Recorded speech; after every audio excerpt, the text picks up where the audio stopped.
Hi friends, teach met में आप सभी का स्वागत है।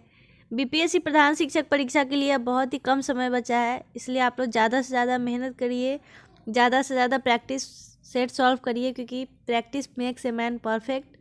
यानी कि जितना ज़्यादा प्रैक्टिस करिएगा एग्ज़ाम में उतने ज़्यादा क्वेश्चन सही होंगे और जल्दी से आप लोग का सिलेक्शन हो जाएगा। तो चलिए इसी क्रम में आज का हमारा प्रैक्टिस सेट है 16, जिसमें हम लोग पार्ट बी यानी कि शिक्षण शास्त्र से संबंधित 75 प्रश्न सॉल्व करेंगे। तो चलिए देखते हैं कौन कौन से प्रश्न हैं। हमारा पहला प्रश्न है, NCERT कहाँ स्थित है? आपके ऑप्शन है ऑप्शन ए चेन्नई में, ऑप्शन बी लखनऊ में, ऑप्शन सी नई दिल्ली में या फिर ऑप्शन डी कोलकाता में। इसका सही जवाब है NCERT यानी कि national council of educational research and training.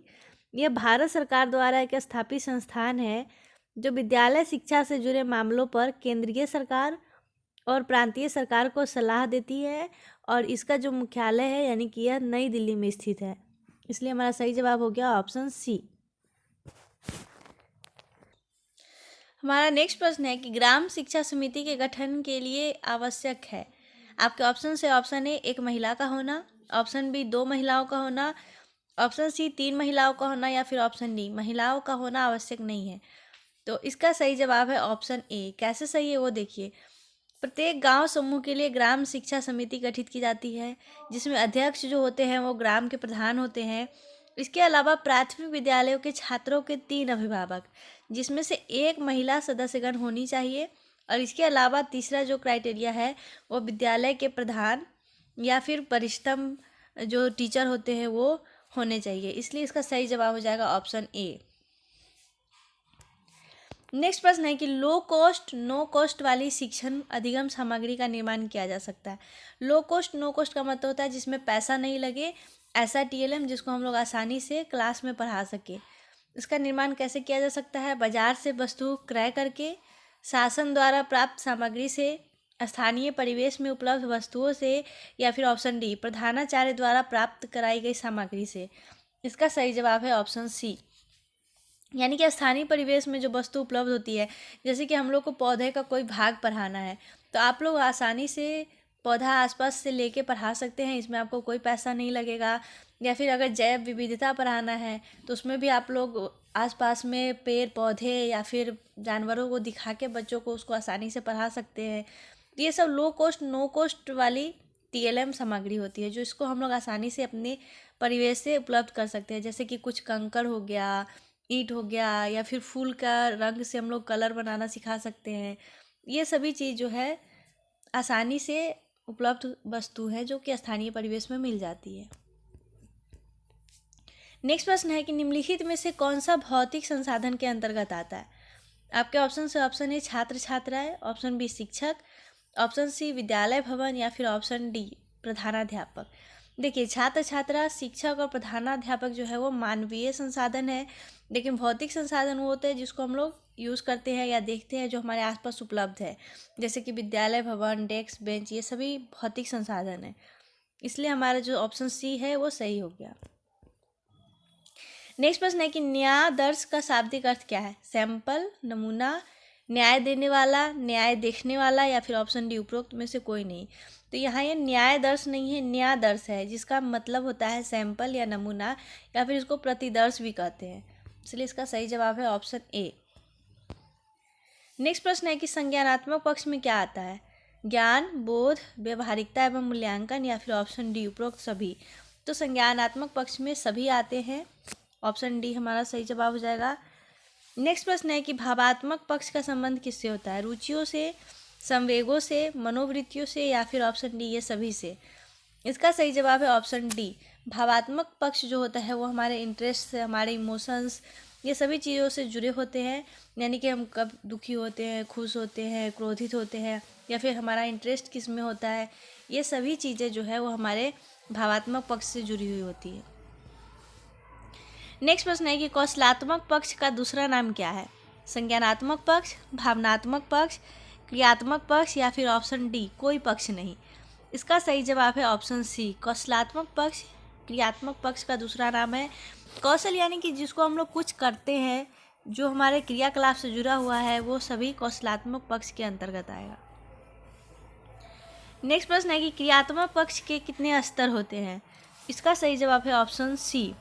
क्रियात्मक पक्ष के जो है 6 स्तर होते हैं। क्रियात्मक पक्ष यानी कि साइकोमोटर डोमेन, और इसके अंतर्गत मनोगत्यात्मक कौशल के अंतर्गत सीखी गई गतियों को नवीन परिस्थितियों में संगठित करने से होता है।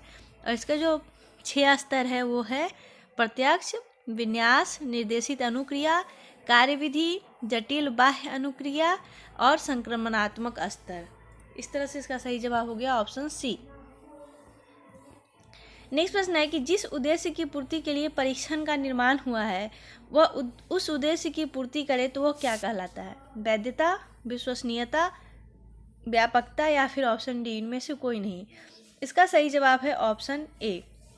जिस उद्देश्य के लिए परीक्षण का निर्माण हुआ है वो उस उद्देश्य की पूर्ति कर लेता है तो वो वैध कहलाता है, यानी कि ये वैधता इसका सही जवाब हो गया।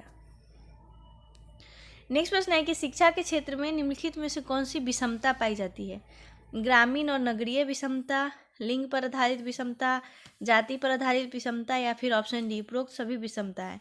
इसका सही जवाब है ऑप्शन डी। शिक्षा के क्षेत्र में ये सभी विषमताएं पाई जाती है, यानी कि ये सभी कठिनाई है।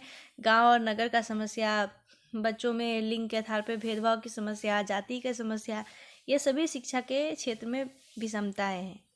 इसलिए इसका सही जवाब हो गया ऑप्शन डी। हमारा नेक्स्ट प्रश्न है कि संप्रेषण एक प्रकार का नियंत्रित व्यवहार है जो वर्णनात्मक एवं पुनर्वलन उद्दीपकों के द्वारा संपादित होता है। यह परिभाषा किसकी है। आपके ऑप्शन से ऑप्शन ए वारेन एवं वेबर, हार्टमैन, जीस्ट या हॉलैंड। इसका सही जवाब है ऑप्शन बी। यह परिभाषा हार्टमैन के द्वारा दी गई थी। संप्रेषण के घटक है पाठ्य वस्तु, शिक्षण विधि, सहायक सामग्री या फिर ऑप्शन डी ये सभी। इसका सही जवाब है ऑप्शन डी। संप्रेषण यानी कि जो हमारे अंदर जो भावना है, जो बात है, उसको दूसरे के सामने प्रकट करना, उसको समझाना। तो ये सभी विधियों से हो जा सकता है, पाठ्य वस्तु से हो सकता है, शिक्षण विधि के द्वारा हो सकता है या फिर TLM सामग्री के द्वारा हो सकता है। इसका सही जवाब हो गया ऑप्शन डी। संप्रेषण का विधि कौन सा है। मुद्रित, मुद्रित यानी कि छपा हुआ, अमुद्रित यानी कि जो छपा हुआ नहीं हो, मौखिक रूप से उपलब्ध हो, दोनों या दोनों में से कोई नहीं। इसका सही जवाब है ऑप्शन सी। संप्रेषण की ये दोनों विधियां है। संचार माध्यम की मुद्रित सामग्री है समाचार पत्र, जनरल, शोध पत्रिकाएं या फिर ऑप्शन डी ये सभी। तो इसका सही जवाब है ऑप्शन डी। संचार माध्यम की मुद्रित यानी कि जो छपी हुई सामग्री है ये इन तीनों में उपलब्ध है, समाचार पत्र में भी, जनरल में भी और शोध पत्रिकाएं में भी। इसलिए इसका सही जवाब हो गया ऑप्शन डी। मनोविज्ञानशाला की स्थापना किसके द्वारा की गई। आचार्य नरेंद्र देव समिति द्वारा, आचार्य रामबरन द्वारा, दोनों के द्वारा या दोनों में से कोई नहीं। इसका सही जवाब है ऑप्शन ए।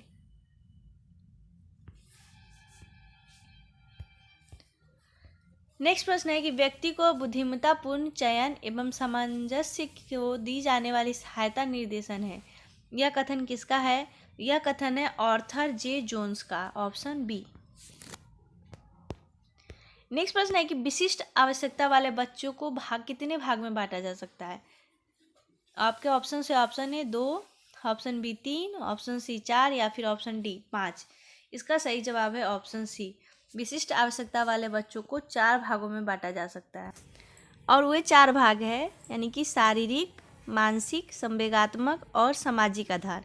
इन चारों आधार पे बच्चों को 4 भागों में बांटा गया है। हमारा नेक्स्ट प्रश्न है कि निर्देशन तथा परामर्श देने का कार्य प्रारंभ होना चाहिए किस स्तर पे। प्राथमिक स्तर पे, उच्च प्राथमिक स्तर पे, माध्यमिक स्तर पे या फिर विश्वविद्यालय स्तर पे। इसका सही जवाब है ऑप्शन बी, यानी कि निर्देशन और परामर्श देने का कार्य प्राथमिक स्तर पे नहीं होना चाहिए शुरू, यह उच्च प्राथमिक स्तर यानी कि 6 to 8 के बच्चों को आप लोग निर्देश और परामर्श दे सकते हैं। नेक्स्ट प्रश्न है कि परामर्श से संबंधित उपकरण क्या है। संचित अभिलेख, साक्षात्कार, आत्मकथाएं और निरीक्षण या फिर ऑप्शन डी उपरोक्त सभी। इसका सही जवाब है ऑप्शन डी, उपरोक्त सभी। नेक्स्ट प्रश्न है कि समस्यात्मक बच्चों की पहचान की जाती है। आपके ऑप्शन से ऑप्शन ए निरीक्षण विधि का प्रयोग करके, ऑप्शन बी साक्षात्कार द्वारा, ऑप्शन सी मनोवैज्ञानिक परीक्षण द्वारा या फिर ऑप्शन डी उपरोक्त सभी के द्वारा। इसका सही जवाब है ऑप्शन डी। समस्यात्मक जो बच्चे होते हैं उनकी पहचान इन सभी विधियों के द्वारा की जा सकती है। प्रयत्न तथा त्रुटि का सिद्धांत किसने दिया था? कोहलर ने, थॉर्नडाइक ने, स्किनर ने या फिर निम्न में से कोई नहीं? तो प्रयत्न तथा त्रुटि का सिद्धांत जो है वो थॉर्नडाइक ने दिया था। नेक्स्ट प्रश्न है कि गतिविधि कितने प्रकार की होती है? 3, 2, 4 या फिर 6? इसका सही जवाब है ऑप्शन ए। गतिविधि जो होती है वो 3 प्रकार की होती है। गतिविधियों के श्रेणीकरण है शारीरिक और मानसिक दोनों, या फिर ऑप्शन डी उपरोक्त सभी। इसका सही जवाब है ऑप्शन डी, यानी कि गतिविधि जो है वो शारीरिक और मानसिक दोनों प्रकार की होती है। भाषा की दक्षताएं हैं सुनना, बोलना, लिखना या फिर ऑप्शन डी ये सभी। इसका सही जवाब है ऑप्शन डी। सुबोपली के नाम आप लोग सुने होंगे, जिसमें सुनना, बोलना, पढ़ना और लिखना शामिल होती हैं। ये सभी भाषाएं की दक्षताएं हैं। नेक्स्ट प्रश्न है कि सहगामी शिक्षण का उद्देश्य क्या है? शिक्षण और छात्रों को क्रियाशील करना, छात्रों को शारीरिक एवं मानसिक रूप से क्रियाशील करना, अस्थायी ज्ञान प्रदान करना या फिर ऑप्शन डी उपरोक्त सभी। इसका सही जवाब है ऑप्शन डी। सहगामी शिक्षा का जो उद्देश्य है ये सभी होते हैं, यानी कि उनको अस्थायी ज्ञान देना और शारीरिक और मानसिक रूप से क्रियाशील करना। हमारा नेक्स्ट प्रश्न है कि अभ्यास और अनुभव के द्वारा व्यवहार में होने वाला परिवर्तन क्या कहलाता है? अवधान, अधिगम, प्रतिकार या फिर प्रेरणा? इसका सही जवाब है ऑप्शन बी, यह अधिगम कहलाता है। यानी कि जब हम अभ्यास और अनुभव के द्वारा अपने व्यवहार में जो चेंजिंग लाते हैं, इसका मतलब होता है कि हम कुछ सीख रहे हैं, हमारा अधिगम हो रहा है। नेक्स्ट प्रश्न है कि अभिप्रेरणा की व्याख्या जन्मजात मूल प्रवृत्तियों के आधार पर की जाती है। यह कथन किसका है? McDougall, Skinner, Nunn, Freud? इसका सही जवाब है ऑप्शन डी। मूल प्रवृत्तियों के जनक फ्रायड है, इसलिए अभिप्रेरणा की व्याख्या जन्मजात मूल प्रवृत्तियों के आधार पर की जाती है। यह कथन भी फ्रायड का ही है। निम्न में से कौन सा जन्मजात प्रेरक नहीं है? जन्मजात प्रेरक इन से जो जन्म से ही बच्चों के साथ रहता है। भूख, प्यास, आदत, नींद? इसका सही जवाब है ऑप्शन सी। जो जन्म लेते हैं बच्चे उनमें उनकी कोई आदत नहीं रहती है, बल्कि उनको भूख भी लगती है, प्यास भी लगती है और नींद भी होती है। यानी कि ये तीनों जन्मजात प्रेरक है और आदत जो है वो समय के साथ विकसित होता है। नेक्स्ट प्रश्न है कि असंगठित घर से आने वाला बालक सबसे अधिक कठिनाई का अनुभव करेगा? स्वयं पाठ को तैयार करने में, स्वतंत्र अध्ययन में, रोजगार के संदर्भ में या फिर ऑप्शन डी अभ्यास पुस्तिकाओं में? इसका सही जवाब है ऑप्शन बी। असंगठित घर से आने वाले बच्चे को सबसे ज़्यादा कठिनाई स्वतंत्र अध्ययन में आती है, यानी कि जब वो अकेले पढ़ते हैं तो उनका दिमाग स्थिर नहीं रहता है। नेक्स्ट प्रश्न है कि व्यंजनों को उच्चारण की दृष्टि से कितने भाग में बांटा गया? 2, 3, 4 या फिर 5? इसका सही जवाब है ऑप्शन बी। व्यंजन को उच्चारण की दृष्टि से 3 भागों में बांटा गया है। नेक्स्ट प्रश्न है कि ध्वनियों के उच्चारण में होने वाले यत्न को प्रयत्न कहा जाता है। यह होते हैं आपके ऑप्शन से ऑप्शन ए स्वर तंत्री में कंपन से, श्वास की मात्रा से, जिह्वा तथा अन्य अवयवों द्वारा या फिर ऑप्शन डी उपरोक्त सभी। इसका सही जवाब है ऑप्शन डी उपरोक्त सभी। नेक्स्ट प्रश्न है कि आश्चर्य, हर्ष, शोक, उत्साह इत्यादि व्यक्त करने में किसका प्रयोग होता है? अल्प विराम का, अर्ध विराम का, पूर्ण विराम का या फिर ऑप्शन डी विस्मयादि बोधक का? इसका सही जवाब है ऑप्शन डी, यानी कि विस्मयादि बोधक का प्रयोग किया जाता है। नेक्स्ट प्रश्न है कि विकास खंड के सभी विद्यालयों के पर्यवेक्षण का मुख्य दायित्व होता है किसको? बेसिक शिक्षा पदाधिकारी, ब्लॉक संसाधन केंद्र के समन्वयक, जिला समन्वयक या फिर प्राचार्य डाइट? इसका सही जवाब है ऑप्शन बी ब्लॉक संसाधन केंद्र के समन्वयक। नेक्स्ट प्रश्न है कि राष्ट्रीय अध्यापक शिक्षा परिषद यानी कि NCTE की स्थापना किस वर्ष हुई थी? 1996, 1997, 1995 या फिर 1994? तो NCTE की स्थापना 1995 ईस्वी में हुई थी। जिला शिक्षा एवं प्रशिक्षण संस्थान की स्थापना हुई किसकी अनुशंसा पर? NCERT के अनुशंसा पे, राष्ट्रीय शिक्षा नीति 1986 के अनुशंसा पे, कोठारी आयोग के अनुशंसा पे या फिर मुदालियर आयोग के अनुशंसा पे? इसका सही जवाब है ऑप्शन बी यानी कि डैट की स्थापना राष्ट्रीय शिक्षा नीति 1986 के अनुशंसा पर की गई। हमारा नेक्स्ट प्रश्न है कि थॉर्नडाइक ने किस चीज़ का नियम दिया?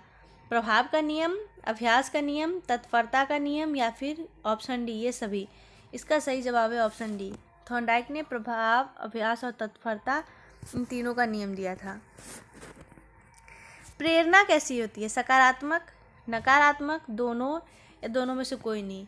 इसका सही जवाब है ऑप्शन ए। प्रेरणा जो होती है वो हमेशा सकारात्मक होती है, नकारात्मक प्रेरणा नहीं होती। नेक्स्ट प्रश्न है कि अधिगम स्थानांतरण के सिद्धांत है मानसिक शक्तियों का सिद्धांत, समान तत्वों का सिद्धांत, सामान्यीकरण का सिद्धांत या फिर ऑप्शन डी उपरोक्त सभी। तो अधिगम स्थानांतरण के सिद्धांत ये सभी है।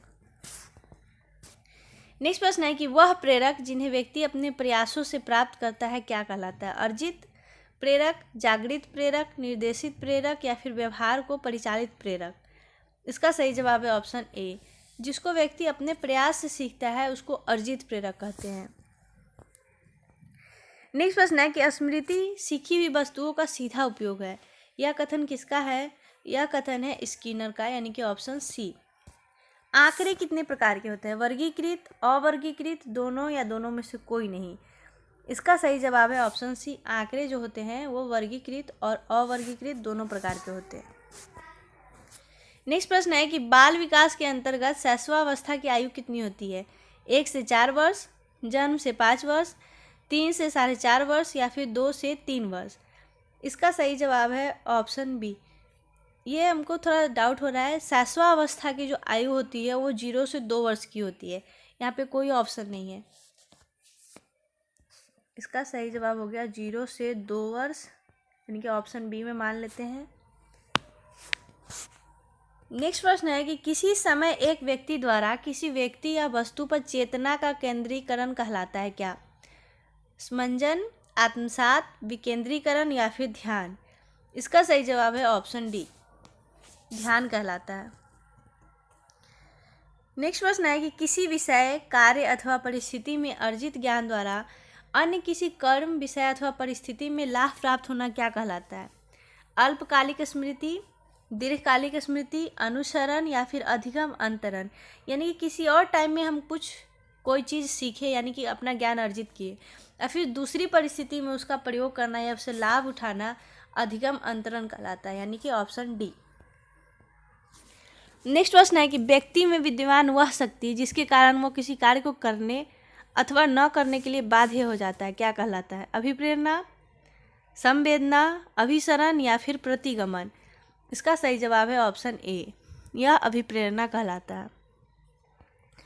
नेक्स्ट प्रश्न है कि ऐसी मानसिक प्रक्रिया जिसमें व्यक्ति पूर्व में धारण याद किए गए सामग्री का पुनः स्मरण करने में असमर्थ हो जाता है क्या कहलाता है? समन, दमन, विस्मरण या फिर ऑप्शन डी असमंजन। इसका सही जवाब है ऑप्शन सी, यानी कि हम कोई चीज़ सीखे और फिर उसको दोबारा याद नहीं कर पा रहे हैं, उसको हम लोग विस्मरण यानी कि भूल जाना कहते हैं।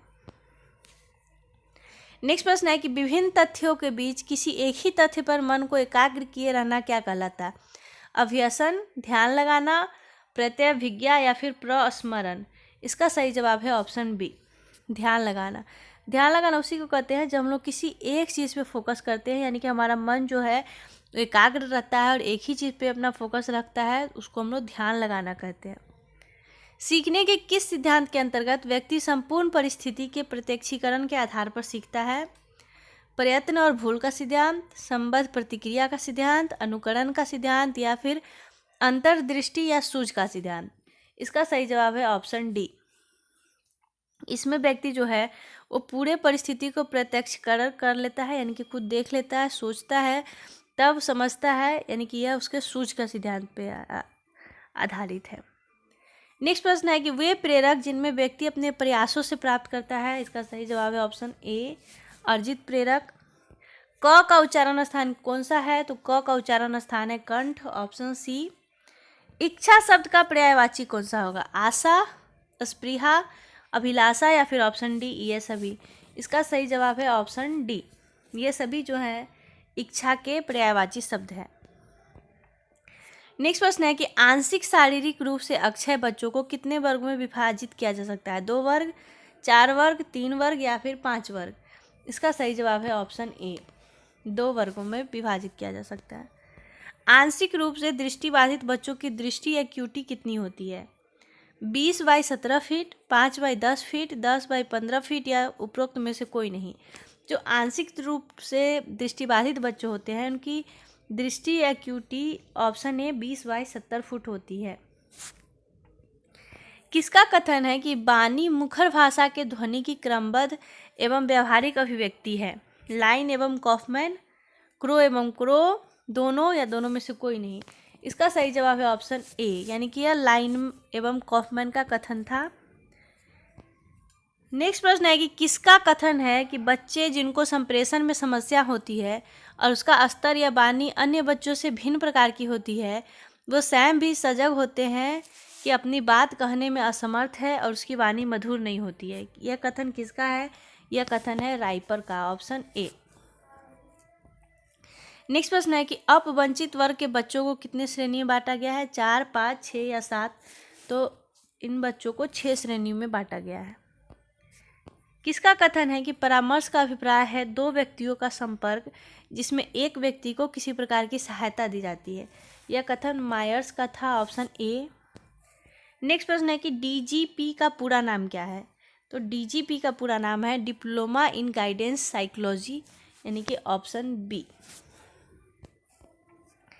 नेक्स्ट प्रश्न है कि किसका कथन है वरिष्ठ अध्यापक अथवा प्रधानाध्यापक द्वारा किए गए मूल्यांकन को निरीक्षण कहा जाता है? यह कथन था डॉक्टर मुखर्जी का, यानी कि ऑप्शन ए। नेक्स्ट प्रश्न है कि किसका कथन है भारतीय स्थिति में पिछड़े बच्चे वे हैं जो अपनी कक्षा की औसत आयु से 1 से अधिक वर्ष बड़े हो? TKN मेनन का, बार्टन हार्ट का, सिरिल बर्ट का या फिर ऑप्शन डी उपरोक्त में से कोई नहीं? इसका सही जवाब है ऑप्शन ए, TKN मेनन का यह कहना था। धीमी गति से सीखने वाले बालकों की पहचान के कितने मापदंड हैं? 2, 4, 5 या फिर 6? इसका सही जवाब है ऑप्शन ए, इन बालकों के मापदंड 2 तरीके से किए जाते हैं।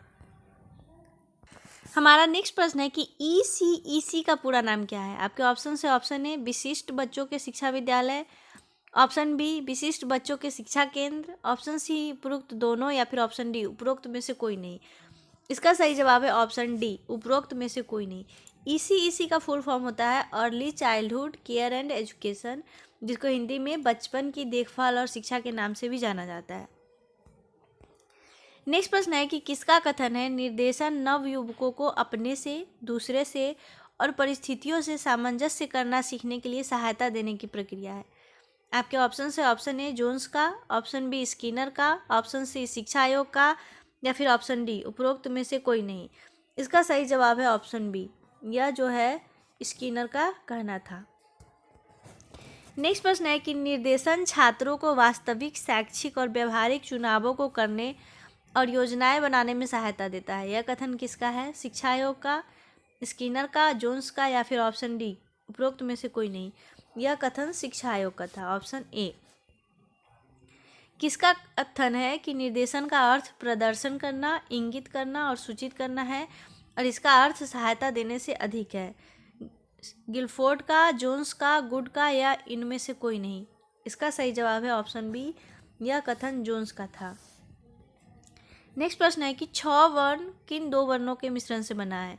आपके ऑप्शन से ऑप्शन ए क प्लस श, ऑप्शन बी च जोड़ छ, ऑप्शन सी क प्लस मूर्धन्य स या फिर ऑप्शन डी छ जोड़ अ। तो 6 वर्ण जो है वो क हलंत और स हलंत यानी कि इन दोनों वर्णों के मिश्रण से बनता है। निम्नलिखित में से अयोगवाह कौन है? अ आ, ई, अंग अह, ए ऐ। इसका सही जवाब है ऑप्शन सी, अंग और अह जो है वो अयोगवाह है। वाक्य के गुण क्या होते हैं? सार्थकता, क्रमबद्धता, योग्यता या फिर ऑप्शन डी ये सभी? इसका सही जवाब है ऑप्शन डी, वाक्य के ये सभी गुण हैं, यानी कि वाक्य सार्थक भी होने चाहिए, क्रमबद्ध भी होने चाहिए और योग्य भी होने चाहिए। नेक्स्ट प्रश्न है कि मुझसे बैठा नहीं जाता किसका उदाहरण है? कर्तृवाच्य का, कर्मवाच्य का, भाववाच्य का या फिर विधिवाच्य का? ये इसका सही जवाब है ऑप्शन ए, यह कर्तृवाच्य का उदाहरण है। सम्मान शब्द किसका उदाहरण है? संयुक्त व्यंजन, द्वित्व व्यंजन, अनुनासिक व्यंजन या फिर ऑप्शन डी उपरोक्त सभी। तो संयुक्त सम्मान जो है वो द्वित्व व्यंजन का उदाहरण है। तुरंग शब्द किसके पर्यायवाची है? शेर, ईश्वर, घोड़ा या मनुष्य। तो तुरंग शब्द घोड़ा का पर्यायवाची है। नेक्स्ट प्रश्न है कि ब्रिटिश काल में किस शैक्षिक योजना ने भारतीय शिक्षा को सर्वाधिक प्रभावित किया? गोखले का शिक्षा संबंधी प्रस्ताव, मैकाले का विवरण पत्र, वर्धा योजना या फिर वुड का घोषणा पत्र। इसका सही जवाब है ऑप्शन बी, मैकाले की जो शिक्षा नीति थी जिसमें निस्यंदन सिद्धांत दिया गया था, इसने भारतीय शिक्षा को सर्वाधिक प्रभावित किया था। ब्रिटिश कालीन शिक्षा के प्रमुख दोष क्या थे? शिक्षा कुछ वर्गों तक सीमित हो गई, भारतीय संस्कृति मूल्यों को ठेस पहुंची, भारतीय भाषाओं की अवहेलना हुई या फिर ये सभी। तो ब्रिटिश कालीन शिक्षा के ये सभी दोष थे। उस टाइम में भारतीय भाषा में नहीं बल्कि अंग्रेजी में पढ़ाई होती थी और शिक्षा जो है कुछ ही वर्गों को दी जाती थी, यानी कि जो सबसे ऊपरी वर्ग है सिर्फ उन्हीं को, और इसमें भारतीय संस्कृति के मूल्यों को ठेस पहुंचाई गई, यानी कि शिक्षा हमारे भारतीय संस्कृति पर आधारित नहीं थी। और हमारा आज का अंतिम प्रश्न है कि स्वतंत्र भारत में विशेषतः विश्वविद्यालय शिक्षा में सुधार के लिए सुझाव देने के लिए कौन सा आयोग नियुक्त किया गया था? मुदालियर आयोग, भारतीय शिक्षा आयोग, राधाकृष्णन आयोग या फिर उपरोक्त में से कोई नहीं। इसका सही जवाब है ऑप्शन सी, विश्वविद्यालय शिक्षा में सुधार के लिए 1946 से 1949 ईस्वी तक राधाकृष्णन आयोग को नियुक्त किया गया था। इसी के साथ हमारा आज का सेशन समाप्त होता है। आप लोग हमें कमेंट बॉक्स में ज़रूर बताएं आपको ये वीडियो कैसा लगा, और इसी तरह हमारे चैनल से जुड़े रहिए और एग्ज़ाम में अधिक से अधिक मार्क्स लाइए। Thank you so much.